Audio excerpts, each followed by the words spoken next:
Hey guys, welcome to another episode of the Powder Keg Podcast. My name is Kyle. I'm here with Ryan Watkins, and today we're going to be discussing, as kind of a part two to our free agency series, we're going to be going over one of the biggest positions of need that the Chargers have that they're trying to fill, and that's the wide receiver position. We talked about this in our last episode as our little pseudo GM or whatever guy with the GM mindset that I try to play here.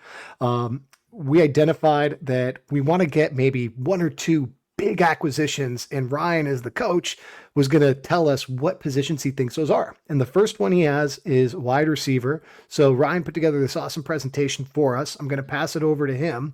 But first off, Ryan, how you doing, buddy? I'm good. Watching these wide receivers gonna be fired up. There's some fun options out there. We've spoken about a few already on the round table with TDU guys, and I think we've just got some really exciting opportunities ahead of us. And we as we've proven, we've got the money to spend. So yeah, it's definitely gonna be fun. Awesome, man. I love it. Well, I'm going to pass it off to you, man. Work this slideshow and show us what you got. Okay, so yeah, we're going to be looking at wide receivers as we've prefaced. So we're looking at a position I think every single Chargers fan in the land has identified as a huge need. One thing I did want to talk about is there is a bit of establishment to do around the positions. So we often refer to X, Y, Z, F, H. It can get a bit confusing. So I just thought I'd quickly preface what the types are, where they align. So the first one is the X receiver. So this is the isolated receiver, usually on the weak side, away from the passing strength. Whether that's numbers or field, teams differ on that. Um, and it's usually a bigger body guy, someone who can beat man coverage, attack inside, or operate up and down the sideline. Um, so that's the first type, which is X. Then we're looking at Z, which is on the opposite side. Now, this is often used as the primary receiver, so not in Greco-Roman system, but in other systems, you'll have your Z, which is your move or receiver on the strong side. So you get him in a bunch or around that sort of stack concept, and those are your alphas a lot of the time. Um, and then finally, you've got your wide receiver, which operates otherwise known as a slot receiver. So yeah, as we already have one of those, so that's going to be the Lab McConkey. Um, and those roles can be interchangeable. It's not as static as one's on one side, two on the other, one's inside. They all interchange. Greg Roman in particular has a playbook full of interchanges. Every single formation has options of where these guys align, which we can hopefully see with a bit more talent. So Ryan, as far Um, as X's and Z's go, who would you gave a really good example of what the F would be, but what would be an X or a Z? That like a receiver of recent Chargers memory. Like where would you slot in Keenan Allen? Where would you slot in Mike Williams? When was the last time we had a true X? Would you say? well, this is exactly what I was going to go into about the X's. The Oh, last time we had a true X is Mike Williams. That is healthiest. gotcha. So when Justin Herbert could rely on him as a 50-50 target down the sideline, you can see here some names about other teams like who they have as their boundary X. It's not exclusive to that list, as I said. Some teams have very interchangeable, but in terms of the Z receiver, you're going to be going back a bit because Keenan Allen could be a Z, but he was primarily why he played Z because we had other options there. Mhm. Um, so I'm struggling to think of one right now. I'm sure everyone else could think back at some. Maybe like a I mean, Tyrell if you Williams. Could that be a Z? No, he wasn't fed the ball enough. Your Z is usually your Okay. possession receiver if you don't have a primary slot, which makes it really interesting about like people always talk about how you construct wide receiver rooms like they are basketball teams. You have to have size and profiles, but different teams operate in different ways. Some have the size in the wing, some has the size, true size in the center. there's many variants about it. My phone is currently blowing up because it's NBA trade deadline. It's going absolutely crazy. So yeah, I thought I'd get a basketball reference in there for you. Love it. Love it. Um, so now let's look at some of the options on what is out there as a free agent and with some sneaky trade options as well. So the free agent, I think everyone is quite aware that T. Higgins is available on the free market, considering the Bengals just haven't got the cash to spend on him. Then you're looking at other options. DeAndre Hopkins after his 1 year trade, well, less than a 1 year trade since the deadline with Kansas City, and then our old friend Mike Williams. And then you're going down to Nick Westbrook-Ikine for all those boundary, size, and speed threats. I say speed, but then I've got Mike Williams on that list. Um, and then in terms of a trade, you're looking at DK Metcalf, George Pickens, Devontae Adams. Adams can operate at any spot, really. I put him as an X here because you could trust him to live on that outside, but we're not going to go into him so much. I don't think he's a good option anyway. Neither do I think George Pickens is. But yeah, so the first guy we're going to go into is not T. Higgins because we're going to go into him a bit later. But the first one I think is setting up is DK Metcalf. So, Kai, what did I say on the TDU roundtable about DK Metcalf and T Higgins? What controversial take did I Oh say? gosh. Um, Well, I believe you. I don't remember if you thought uh, DK was your preferred option. I think that you were really high I on did. DK before, so I, you I did did. say that he I was your did. preferred over I T. said Okay. he was preferred option because of the opportunity cost. So you can see there he's had consistent success throughout.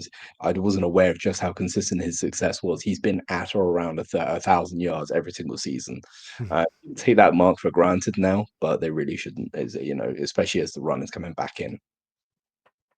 So the first one is that we're going to be looking at how much it would take to get him over.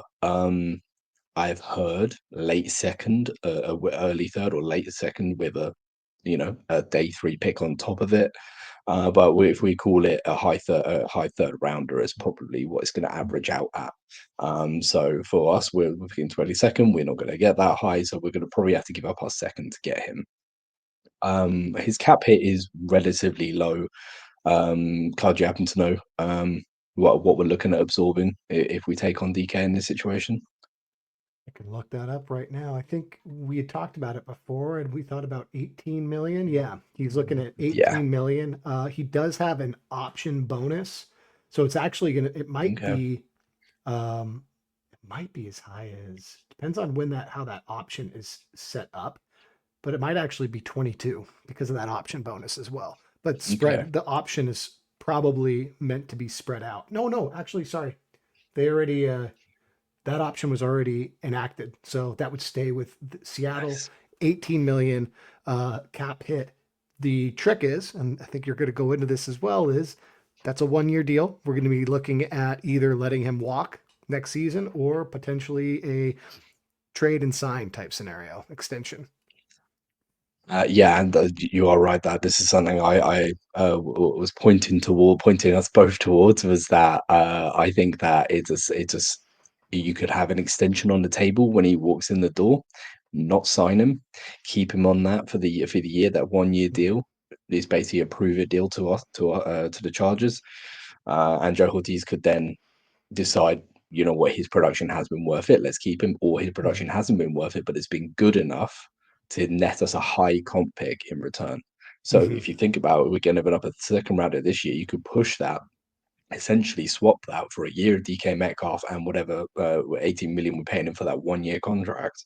We could get a third rounder back, and you're not losing as much. And that's why I thought it was a really interesting opportunity cost, especially as Sanjay Lau has that relationship with him. He had a very successful season under his watch, so it could be a really interesting option uh, on I love paper, it. And at the let's very least. just for fun, I'm going to see what DK would earn on the market right now if he were to sign if he was a free Ooh, agent. So he'd be it's looking right interesting. around. Man, this seems low to me. Um, but he would be looking at statistically, He's done enough to show about or to earn about 20 million a year. That seems low. But I think that's about right. He's had a ceiling to his game in Seattle. Now, what we don't know, um, or is obviously they have hired their offensive coordinator last year, mhm, and then they had Shane Waldron before that. That's not exactly a good CV, is it? To one yeah, and done coaches in the last year. So it would be interesting to understand, do teams think that it's his fault? Do teams think he's not producing, or do you think it's the system? Like, I personally, something I'm going to go on to now is that I don't think Ryan Grubb's system fit him very well, and injuries gotcha. played a big part this season as well. So he only missed a few weeks. However, before that, he was flying. So earlier in the season, even though he got CB1 coverage all the time, so corners locked onto him in that system, they followed him around. Like, you're looking at Christian Gonzalez was over 96%, Ramsey over 90, Carlton Davis over 90, DJ Terrell played every single snap against them. Pretty clear Yeah. what their game plan was.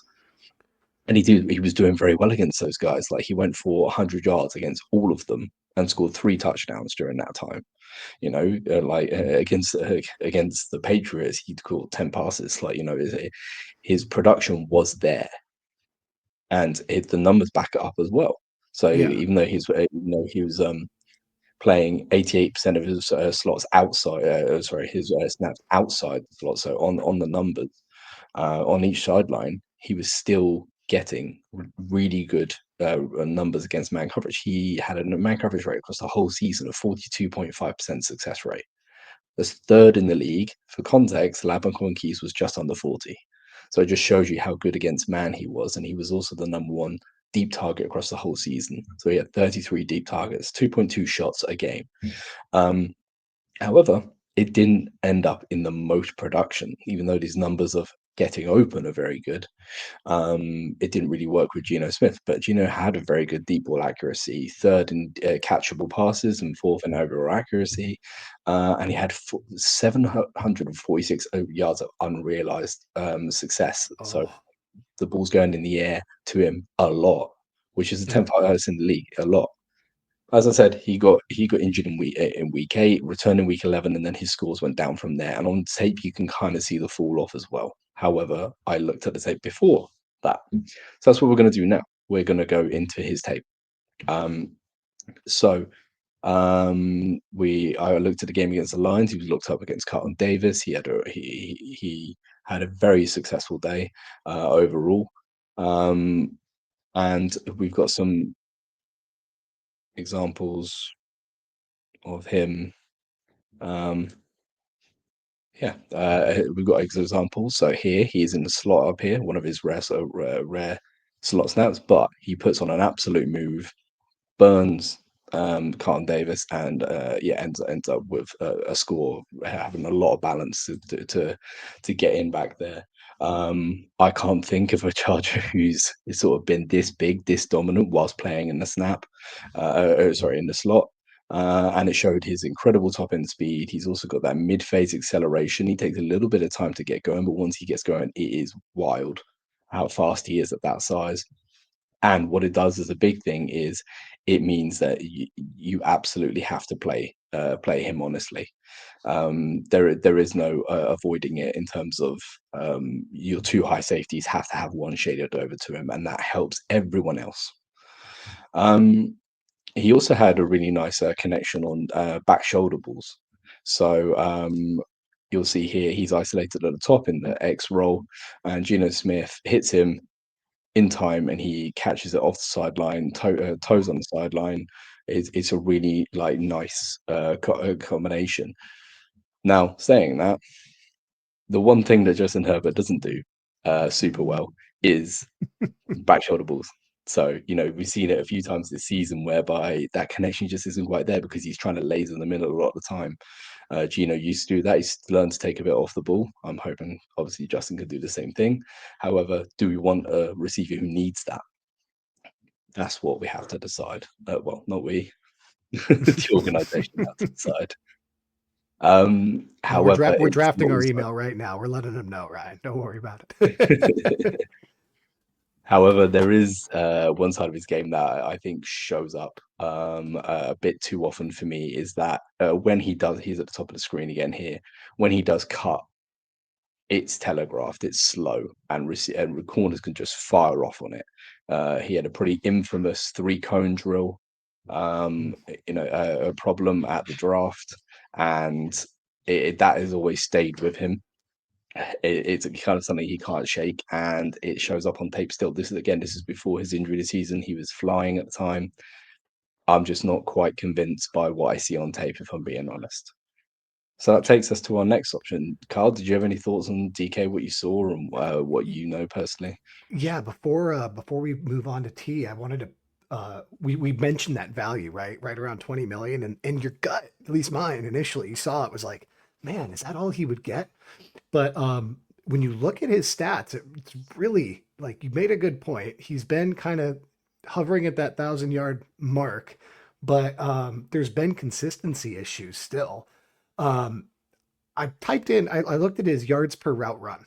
And if you want to get an idea of what, like a guy that cashed in, right? Nico Collins got a huge extension last year, over $24 million a year. His yards per route run that year were 3.1 yards per route run. That's a great number. Last Yeah, year, when the Texans weren't as loud, they weren't as like they took us out in the playoffs, which sucked. But you weren't hearing as much Stroud praise and all that stuff or Nico praise. He still was at 2.93.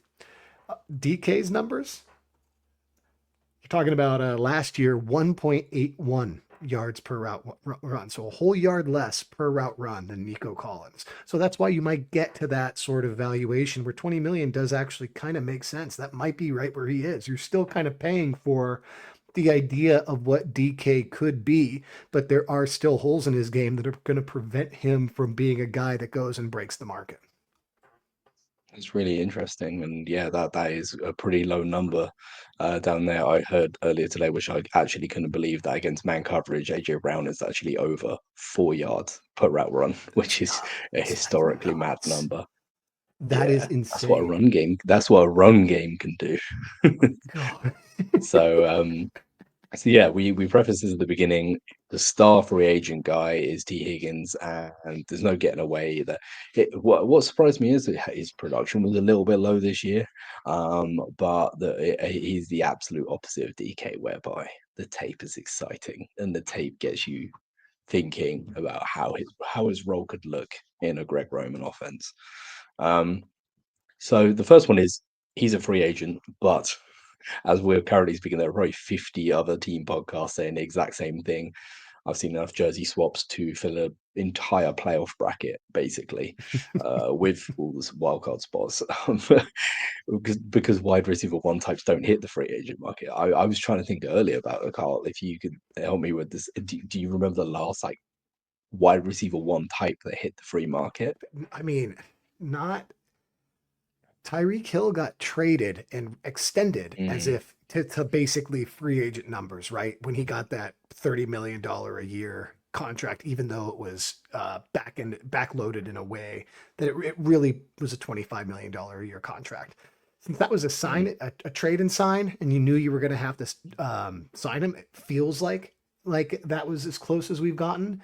But you can I you thought back to Kenny Golladay.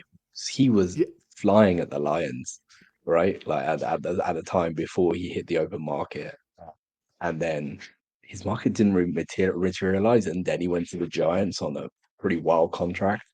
when he I And think that he definitely didn't pay out. But yeah, well in his I think in his contract year he spent most of it hurt and still got close to 20 million a year or got 20 million a year. mm, So when we were looking at extending Mike Williams, I kept on saying this is his comp. It's Kenny Galladay. I hate to tell you guys, but we're gonna have to pay around 20 million for Mike. And then sure enough, that's what happened. Um, mm. the other one that comes to mind too is like I already mentioned him once, but your bottom tier, like you're talking again about DK and signing guys to on based on a projection of what you think they might get to. Tyrell Williams signed like $10 million a year to go to the Raiders. Signed for 10 million a year to go to the Raiders, while being a complimentary piece for Rivers all that time, right? And they were just totally projecting him out, hoping that he would take that next step, and he never did for them. So yeah, I mean, Mm. teams will overpay for wide receivers on the hope that, for that potential, or yeah, this could be one of those that really blows people's minds because we haven't really seen a guy like this in some time become available. I think, yeah, I put on here, but I feel like because it's going to be close to that 30 million number, that it's going to go over. Because, when you get to a pedestal, people tend to go over it. And when there's just so much of an open market trying to go for him, yeah, I feel like he's going to be. But I think, like, if you're going to go for him, you have to think about there isn't a limit, right? Like Mm-hmm. if you need him, you need him. And that's what I feel like. It's a matter of what you can spend beyond that one contract for me. Like, how many, if we see him standing next to the pizza oven that our friend Jack, as he thinks was the core success of the season, the core reason for the success of the last season. Um, if we see him standing there, get a nice photo. Who else is standing next to him? Is what Yeah. I'm thinking with this. You can't be occupied by his contract. So Higgins, like DK, plays primarily outside. However, what I noticed when he was on the film was that he moved a lot. So he ran a lot of motion. That means he was more in that kind of Z move role. But him and Chase interchanged with that because they like to put Chase in the slot to get him with favorable matchups. There were games where he was getting 15 targets in the slot, but what it unlocked him to do is operate on the outside. And he, despite being 46th in total routes run, he was fifth in red zone targets, sixth in total touchdowns for wide receivers. So he's a scorer, a lot more than DK Metcalf is. Um, Another thing is, I don't like separation distance measurings because it's a dynamic part of the game that is hard to measure at one number. You could put an average or like a range, but when people give numbers, they had him ranked as the 91st receiver in terms of separation, which is shocking, right? Hmm. However, he was still the number one receiver in fantasy points, like production against man coverage. So it shows me that these stats are a little bit skewed. And you have to take them with a pinch of salt. However, you saw what surprised me is his success against zone. I thought he's going to be a man beater when I start turn on the tape. When we're going to be looking at him beating up on guys. No, he had 38.8% success, which is very high for an outside receiver. Usually, like Ladd had like 52% success rate against zone, but that's inside the numbers. You've got more space. You've got two directions to go. So yeah, I'd say the only thing that concerned me about going into the tape was that every time I looked at who was covering him, apart from one game, it was a second cornerback. Chase Mhm. took some attention away, and maybe that is what will give people pause. Yeah, again, if I remember right, Kenny Golladay was paired with someone at the Lions, which meant that he wasn't always the number one Who? guy. I can't remember who it was back then, I can't but remember off the top of my head either. They yeah, had a and couple different Mike Williams come through their team, or Roy Williams, Mike Williams, like yeah, no, the other no, that's right. The other Mike Williams came through yeah. definitely. And yeah, I think he was like the 1B for a while, and Mhm. people might have that, hesitation in their head when giving him a 30 million contract. But I think you need to turn on the Browns tape because he was paired up against Denzel Ward, and what he showed, you'll see here. So he's the one motioning into outside the number 20 here, and you'll see him fly off the mark, burn him, and then this contentious. I don't know how he holds on to this. This is not a good pass from Burrow. It's not one of his better ones. But you'll see here just how where he catches the ball, how he lands. It's like the opposite of Mike Williams. He actually lands, Wow. gets Yeah. up, is hyped. He traveled about 5 yards in the air laterally, which was just super impressive. His catch rate is huge. He attacks the middle of the field with aggression. It's impressive. He doesn't slow down at all. He has reliable hands, which is something we in these roles you need because in Romans he's not going to be a high possession guy. He's going to be a big downfield target. And he also has that quick progression from his catch to opening up to getting his body open, arms up, ready for so when he's breaking off of his foot, stemming in towards the middle of the field, he's already in the air looking for the ball before it's even come to him. He just has an innate understanding of what's to come and how he can best expose that.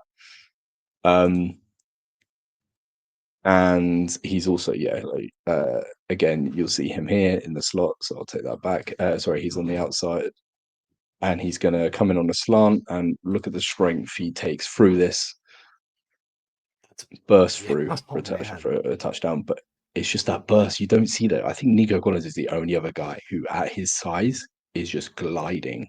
His Hmm. feet don't look like they're touching the ground. They just burst off of the surface, and he's gone. Like, the safeties and the linebackers never even had a hope there, which is really impressive. The one thing that I would say that I was really surprised by was that I find that he was open more than what Burrow actually hit him. So on, I'll show you in a second. However, these types of routes he's really good at. So like, he's coming in It, here. This is against zone. He breaks out. The safety didn't have a hope. He cut back to the sideline flat within half a step at full open speed. and Again, Ryan, how much of that do you think is just ridiculous. because, Burrow has Chase? Chase went and moved in right next door to Burrow, basically in his neighborhood. They're besties. Uh, is that how much do you think that affected his production? If you're saying he was open more than Joe was actually getting him the ball. Yeah, I think it's a style thing as well. So Chase is they're really like, he still almost starts slow and has that burst, whereas Higgins is all go. Hmm. And you'll see here, I have about 5 clips like this, and genuinely I was so surprised. Burrow's arm isn't as strong as I thought it was. It's more precision, right? Hmm. He knows exactly when to hit it. He doesn't have the elite arm strength of Josh Allen and Justin Herbert to hit these small open windows. You can see here, Burrow's released it here, Higgins is here. With Herbert, this is going to be hit, right? Hmm. Joe, it floats in, it's almost picked off. Yeah. Gotcha. Yeah. So there are several instances of here where, as much as he's about to get paid 30 million a year by 12 teams trying to get him on board, he could be even better. And the best thing is, I think him and Herbert make each other better, because this is how Herbert likes to throw sideline balls. He doesn't like to float over the top like a Russell Wilson. He doesn't like to throw back shoulder like Burrow, or back in the day Peyton Manning. But like, he does, he wants to fire it in a one step, hitch, go, Hmm. bang. He wants to hit it, and he wants a receiver to extend their hands to the sideline, over the sideline. That's why I've always been a bit frustrated that, like, Palmer never got that. He Hmm. always tried to look back shoulder, and even though he was with for what, three full seasons, minus the injuries, and he never once understood that Herbert wants you to elevate at the sideline. So that was always very interesting to me. Oh, um, so if the market proves too rich, or Ortiz and Harbour go, you know what, we could be spending 30 million on this guy, or we could be spending that 30 million aggregate across, Hmm. two or three players. This is how we team build. It could be that, or they just might get, he might not want to play in LA. Maybe he doesn't like, the tax, the tax bracket. He wants to go Florida. Um, Man, Ryan, I you're thought, how could the annihilating our charge? tax brackets all the way from Europe, man. Dang it. We just have one flat tax bracket for the whole country. Yeah, I Makes hate to sense. break it to you. Hey, you have nice things in California, that's why. So yeah, so what could the Chargers do? So what they could do is look for, as I mentioned, in Roman system, there's a lot of interchangeability between the positions. So you're not really set purely on, do you have an X, do you have a Y, do you have a Z? You can have two guys that are roughly the same, and then your types offer those. So if you didn't want to put yourself in a position whereby you had to go into the draft looking for one specific X receiver type, which is a dangerous game to play, because the progression, transition between college and the NFL in terms of wide receivers is never linear. You get types, and for example, if you're the biggest guy in college, you're probably going to be average size in the league, right? So you never want to. I mean, Carl, when you go into a mock draft, even like, or when you're going into a fantasy draft, you never want to be. I need to get this guy in the third round. Oh yeah. Yeah, yeah. I mean, It, it, you've seen teams do that with like the first round, right? If they know they're going to go after Joe Alt, they might leave that mm, as a hole. But yeah, it'd be best if we could get all of these holes filled as much as possible before the draft for sure. So very true. see, That's a good example. When you're high up in the draft, you have a bit more power, but when you're down, like you don't. that's So where we are. with receivers, I was thinking you could do a Z. You could do another Y. I don't think it's wise to do another Y, but you could do another Z. And looking at the free agents that fit those kind of roles, Chris Godwin is definitely a Y, but he can play in the Z. Stefan Mhm. Diggs is a Z. Amari Cooper, Marquise Brown, and then you go down the list to the cheaper options who are more pure speed guys. Um, Keenan Allen is in there because he is available, but I'll go into him a bit later. And then you look at your trade options. Now, your trade options open up a bit more for me for this. The X ones, there's very few, in my opinion, that are viable. With the Z, it's a little bit more open. And the top name there is the one I want to talk about now. I've seen tons of rumors about the packages that Chargers could offer Cooper Cup just before we went live. I saw that Daniel Popper put out an article. I didn't have time to read it, but he put out how they can get it done. I'm definitely going to read that after this. Um, but that's the reason I wanted to touch on Cooper Cup. So his production actually surprised me. 108 targets over 14 games. It's pretty wild, especially with Puka Nacua on the same field. Mhm. And it was interesting looking at his yards per catch because, again, I thought it would be slightly lower than that, not just this season, but across his whole career. It shows that, he's been prolific. I mean, he's got, yeah, there's over 7,500 yards in his 100 games, which is, very impressive production.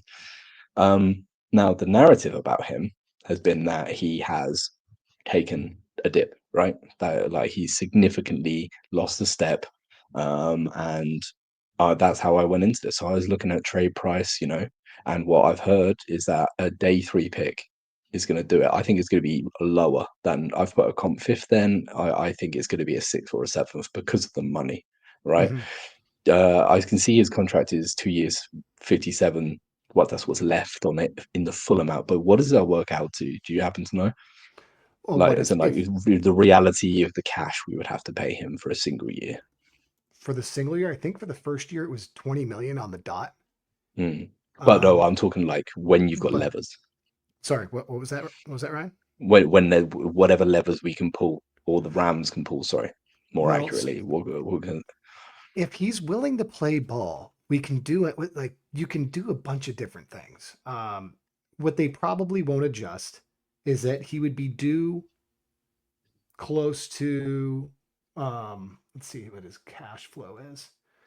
Um, what I'm seeing is that he's basically going to make $20 million in both years, this year and next year, just under 20 next year. So my guess would be that the Chargers to get this done, if you look at what his value shows based on his recent production, I'm seeing statistically um, that he would be right around $10 million a year. Um, Again, these are based on stats, so don't get too emotionally attached to these listeners if you're disagreeing with these numbers. But his numbers, yards per route run, how many yards he's been putting up on average each year, line up pretty favorably with Jacoby Myers when he signed in 2023 for $11 million a year.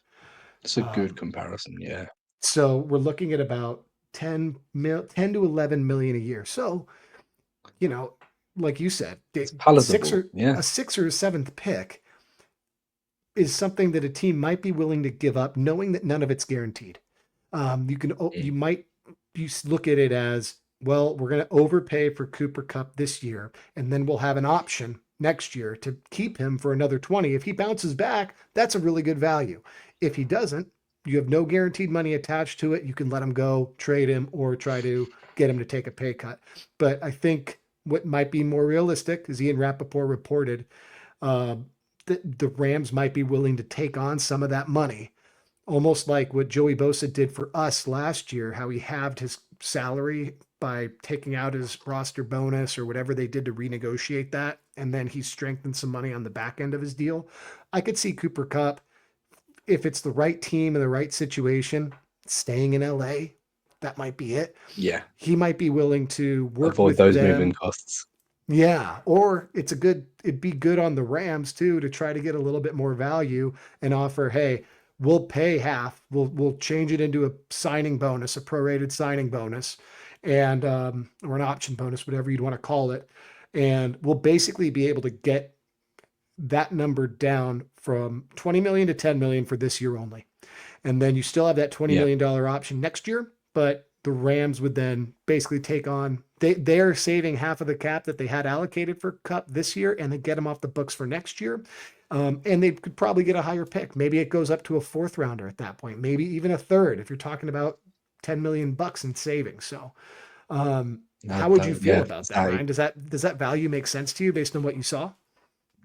it starts to, yeah, because when you look at that contract initially, like I don't want any part of that. But when you hear that there are ways of making that more, or, more viable, then you compare that to, you could get a guard plus a good guard, a very good. I'm not Trey Smith, but you could get a good guard plus Cooper Cup for the same cost. You can get T Higgins, and you have to think about team building, and it makes a little bit sense anyway, Mm-hmm. because he does have traits on film that which we'll go into that really help you as a team. Like even if he's not your primary guy anymore, he really, allows you to do certain playing certain looks or formations, but still run the ball.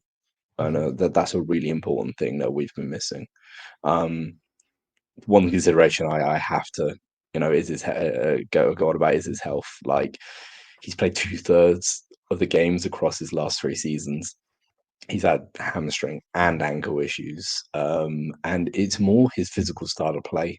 Mm-hmm. Deontay Lee said on a podcast the other day, he's got running back mileage because he has run so many routes and so many motions. He's literally doubled what most receivers run across his 104 games.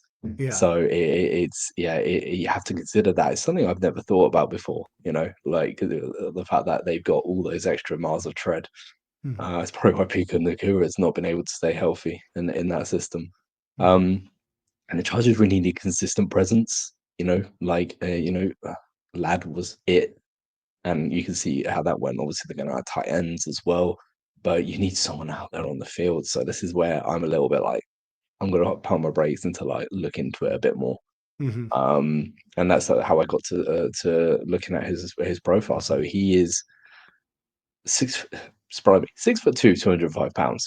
That's the last time he weighed in. He's probably a little bit lighter than that now, but like and what that allowed him to do whilst being explosively fast is he can block so well, Mm-hmm. so well. Now that's just usually a secondary trait but what it allowed the Rams to do is play in condensed formations, and but keeping in lighter personnel. So what they could do is they could flex to how it is. That's the McVay system. If the defense go big to stop the run, then you can beat them with speed. If they go small to stop the pass, they have an advantage on the ground with their blockers who are better, even though Mm-hmm. they're lighter. If you go man, they go across the formation because they're right next to the tackles. You can't cover that as a linebacker. If they play zone, then Cup and Puka Nakua are both smart enough to play the option routes. Now Roman actually has a ton of option routes in his system, and it's something that Lab was brilliant at, but no other receiver was consistently good last season. Quinton got it consistently wrong. I still have hope for him as a wide receiver 3, but I really don't want to see him in an option route Yeah. system whereby he can't just go. I think that's what he did really well against the Raiders. It was just go, go, go. Um, so yeah, it's also why I don't have a ton of interest in Keenan because he doesn't have that anymore. He Mm-hmm. can still play the option routes, but he can't take the top off with the speed on top of that. Um, so there's definitely some I don't want to go backwards. I want to go forwards. I don't know about you. Would you? Emotionally, I want to see him back, but I don't feel like it's gonna, you know, be anything but a nice trip down memory lane for me. So Um, I'll ask you this, Ryan. What would you think they if you saw that the Chargers and Rams, you know how they do those offseason trades sometimes, like with Stafford, Stafford saw McVay or something in Mexico and they made a trade happen or oh yeah, something weird, but it wasn't able to go through until the start of the new league year, right? You can't process a trade, but the GMs will still talk. If it got released in the next week or so that the Chargers had an agreement for Cooper Kupp, would you still be like, still got to get T? We still got to go out and get T Higgins. Is there a place for both of them if they were to just push their chips in, or would that be I mean, or would that be 50 overdoing it? mil, 50 mil on two receivers that won't lead the team in targets is too rich for my blood, Yeah. personally. Yeah, well, even if you got that down to 40 mil with the adjustments, you're gonna have to pay a fourth rounder on top instead of a sixth. It starts to push upwards, and this is a team that maybe not because Roman system it was more pass than run, Hmm. but the run is the basis of it. Yeah. If you can't run, you can't play the system. So like, even though the numbers in the NFL are always over that 50% mark, even the Eagles, we think they run constantly, they still pass the ball 55% of the time, right? Hmm. So like it's not like in college where in Michigan Harbaugh's team runs 62, 63% of the time. Yeah. So to have all of your money spent on a system whereby you're trying to run the ball as much as you can, even if you are going to pass it, to have 40 million in outside your number one receiver is a bit rich. Oh, sorry, and that's not even including your tight ends. So the question that everyone's going to have about this Cooper Cup's edition is whether him and Ladd can play in the same offense. And as I said, they can be interchangeable. So I don't think so. The one area I do think is maybe a little bit of a concern is that Cooper did not seem to operate as well when he was not the primary receiver. So if we the videos have all disappeared. Okay. I could see it. I could see it on my Um, screen, Ryan. oh, cool. Yeah, it's playing on the stream. Oh, nice. Okay, that was a slight hiccup from my side. Um, right. So if we go here, so if we look at Cooper Cup, he's at the top of the screen here. He's in the McVay typical stack in a condensed formation. Everyone's between the hash, the right hash, and the numbers on the left hand side. This is in the playoff games, so the last game of the season after a long and battled season with injuries. Look at his speed. Yeah. Tell me that he is washed. He's got it. And he Yeah, snaps off the it's ball. there. And that was a bad throw by Stafford, too. He would Clean want that cut at the one top of back. the route too. Real clean cut. Yeah, really, really, really tight footwork. That's on look snow as well. That was just after halftime. The snow had been coming down. It was yeah, and he fought hard in that game. He definitely still has that dog in him, which is really good to see of someone who could start to take the foot off and just earn a payday. You know, Yeah. um, I don't know if you saw this, Ryan, but Matthew Stafford's wife uh, went on her podcast and basically blasted the Rams for dangling Cup out ooh, there as a trade candidate and threw gee, out that she's excited for another season, but Matt's still playing at the top of his game. And if the Rams were to choose something along the lines of maybe not that's bad wording, but she dangled out there that they would be very willing and open to go on a new adventure. that's interesting. I've heard like. This was last year, last off season. They had to restructure his contract to give him some more money to keep him happy. Would they be willing to do it again? But what is he, 37? If he's still disgruntled, oof, that would shake up the league, wouldn't it? Dude, Oh I my am goodness. all for athletes' wives having podcasts and stuff and having their own brand, but you can't also be managing his business like that on a podcast. That's nuts. That's like, what if Oof, he didn't want that out there? I mean, I'm assuming that yeah. Man, that would bum me out. That would bum me out. I would at least come on the pod with her if I wanted to have that conversation. Yeah. Like let's talk about it together. This looks like that's rough. That's rough. Stick But to the script. yeah, unless that's their dynamic. If that's their dynamic, and he doesn't like causing being a He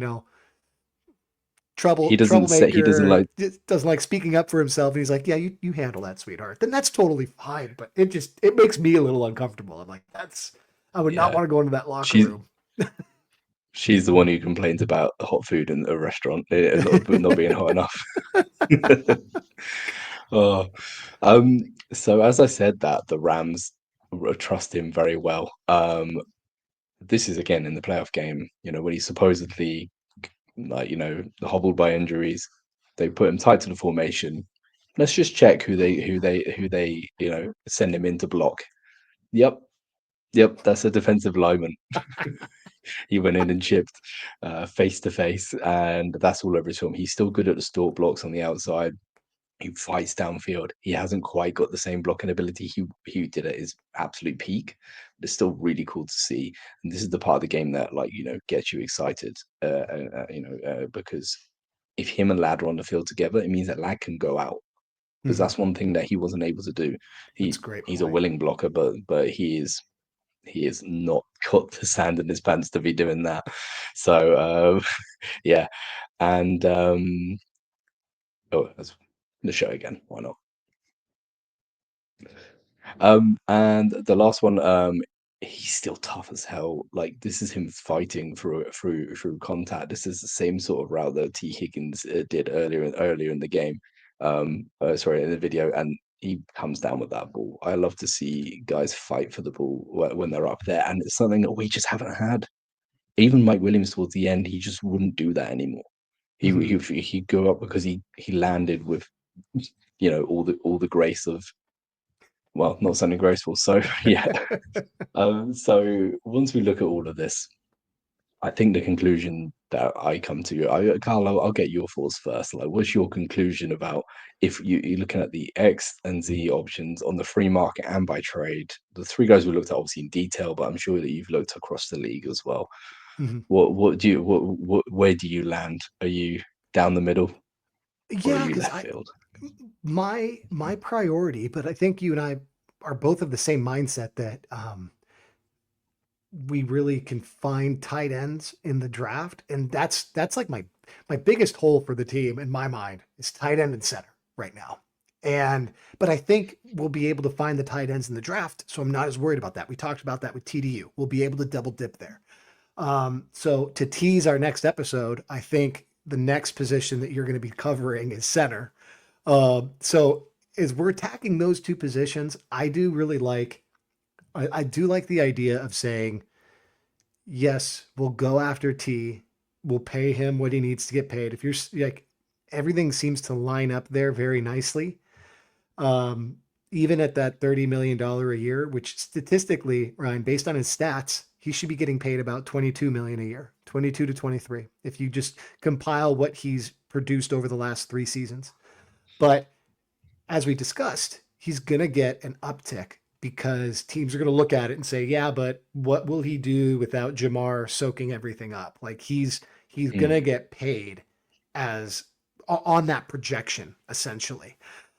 We talk about that a lot, right? Especially with running backs. You don't necessarily get paid. It gives you an idea of what your market is. But even if you have those 3 years of production, if teams don't think that's going to be in front of you, then they're not going to pay you for what you already did. You have to have that projection to go with it as well. And he definitely does. I know you kind of wagged your finger at it, but you got me sold on Cup too. I'm trying to figure out, is there a way to make that happen? Based on his stats, Cooper should be making, if he were to be re-signed right now, if he was on the or extended right now, and he was open to hearing it, and he's out of guaranteed money essentially. So this could be, he'll have the option, actually he'll have the roster bonus, but after this year he's out of that guaranteed money. Is there a scenario where you can trade for him and extend him to a deal? a 3-year deal where he's making wide receiver two money. If, like I was saying, he's valued right around 10 to $11 million a year. Would he take a 3-year, 33 million dollar deal that's kind of backloaded? I don't know. I I would, think I feel like he would take it right. because that's a 3-year deal of some guaranteed money. Because with his injury history, he could go down tomorrow. So Yeah. he would take it. I'm not convinced that Ortiz would do that because unless your medical team are absolutely sure, which they Yeah. never are. Yeah. So that's that. I would probably, like you suggested, only make that kind of move if they were able to get the Rams to eat $10 million of the cap and then use this year as a tester. Just make the trade with the expectation that you can let him walk next year by cutting him and have no guaranteed money attached. Because in the first year of T. Higgins' deal, he's not going to make that much in cap. He'll make 30 million a year, but he'll probably on the cap only make 10 or 15 million of that. So your wide receiver group could effectively be making like 25 million, 20 to 25 million for the top two in cap space. And then you have a huge drop off because we have, the bottom end of it is loaded with rookie contracts. So it's just a Yeah, thought. I would I'd still be kind of curious because I that love the that run you blocking upside. that's that's the GM in you. We've flipped. I was talking about opportunity cost before with DK. And then I'm all in on T, and then you're going. There is an option now. We can spread that money out. It's definitely a GM mindset, isn't it? Um, Yeah, it's as I said here, that I am all in on T now. Like looking at these three, like Cooper is a viable option, and I'd probably say more than DK personally. But he fits that role so well that he means that I'm gonna do something I don't do very often. You can ask my wife. I'm gonna admit that I was wrong, and I should have waited to fully go into the tape. And now any discussions about value go out the window for me when you look at what wow. the the pairing of Higgins and Ladd. It's just too enticing to Yeah. pass up. It's just going to be a matter of do the guys have the stunt. And a little bit of context for you. So I actually went back and looked at the free agency spending of the 49ers. Obviously the numbers are wildly different than they are Hmm. now. But it's the percentage of that cap, right? Hmm. In 2012, so after one season of observing the mess that was the 49ers receiving room, they spent 45% of their free agency budget on Mario Manningham. He did not pan out Yeah. at all. He had like 400 yards and played like a season and a half before he was cut. Hmm. Um, but that was a big budget. That was a big free agency budget. Then they went, okay, in 2013, they went double down. So they traded Franklin Bolden, who was earning a lot of money as well. And then they picked a receiver in the first round. And they'd also signed Vernon Davis to be their tight end, to Hmm. be the most expensive player on their whole team. So they went all in. Yeah. That's what I'm asking us to do. That's what that's what that's what I'm asking us to do. If we go Higgins, Ladd, Warren Loveland, we've talked. Every fan in the Powder Blue has talked about this, but Yeah. that's basically what I've come to a conclusion. I've come all the way around.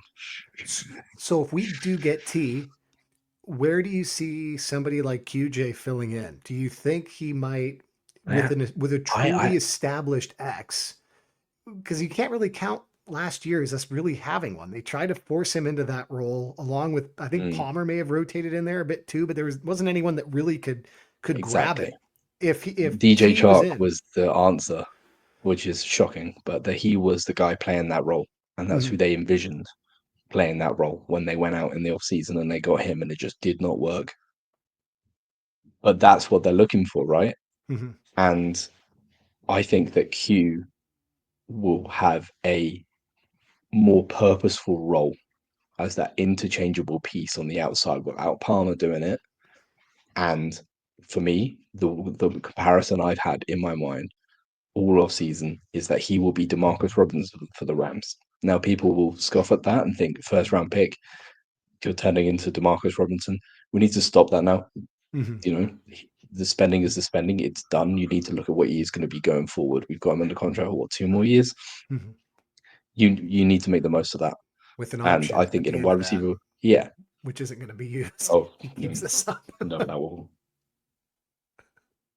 And what the part of his game that I loved last season, and it was consistent, is when he was in the stack with Lad. Mhm. They work really well together. I showed on film breakdowns a few times that they played off of each other. Their tempo has a like natural understanding between them. If you have those in spread formations, which we seriously struggled with this last year, Mhm. you have Lad and QJ in a stack on one side, and you have T Higgins on the other. That's a really good look. Herbert will look up and smile, and that's Love all it. you can ask for, right? I love it, man. That's beautiful. Well, let's we can wrap it up there for today. And then Mm-hmm. next up will be centers. And something that we're looking to do, guys, for everyone listening, is Ryan's putting together these insane slideshows, and he also does breakdowns during the season and whatnot. So we are going to get these together in a folder at some point and make them accessible to you guys to be able to like browse on your own, because that was probably a lot to take in one time through. But there's a lot of notes in there. There's film. There's all sorts of stuff for you guys to follow along with. So as we get a little bit more content, we're going to be putting together something like that for y'all. But until then, just come check us out at stormcloud.blog. We're going to be posting there, and on YouTube, Powder Keg Podcast. Awesome, Ryan. Well, thanks for putting that together for us, man. Looking forward to seeing what you have to say about the centers. Looking forward to it. I guess Thanks again, man. let's tease it a little bit. Um, Ooh, the You and I have been talking about one center in particular before you told me the one that you're deciding on. And I'll let everyone know. I was surprised at Ryan's target, and I'm interested to hear what he has to say about it and why. And I have a couple questions for him because it's not who I've been clamoring for. So I'm very fired up to have Ryan convince me like he did on T Higgins and Cooper Cup. And I don't want DK Metcalf, but we'll see how it yeah. goes from there, guys. Yeah, so the guy I've been looking at after looking through the free agency is Ryan Kelly from the Colts. Oh, I you're dropping it personally, now. yeah. Oh, sorry, I thought that's what you're teeing me up for. No, no, no, it's Um, perfect. Yeah. I we'll go into the reasons why on tape, but I just yeah, there are things that I've seen from him that I haven't seen from any of the others, and I feel like Roman is going to be pounding the table to get that guy. Right on. I love it. And hey, we could use another veteran like we had with Lindsley and Pouncey and whatnot that can help with the calling the assignments at the line and the adjustments, because it seems like Herbert's not really enjoying that too much. He needs a partner in that Yeah. field. So yeah, Well, right on, guys. Have a great rest of your day. Ryan, thanks again, and we'll see you guys soon. see you later, guys.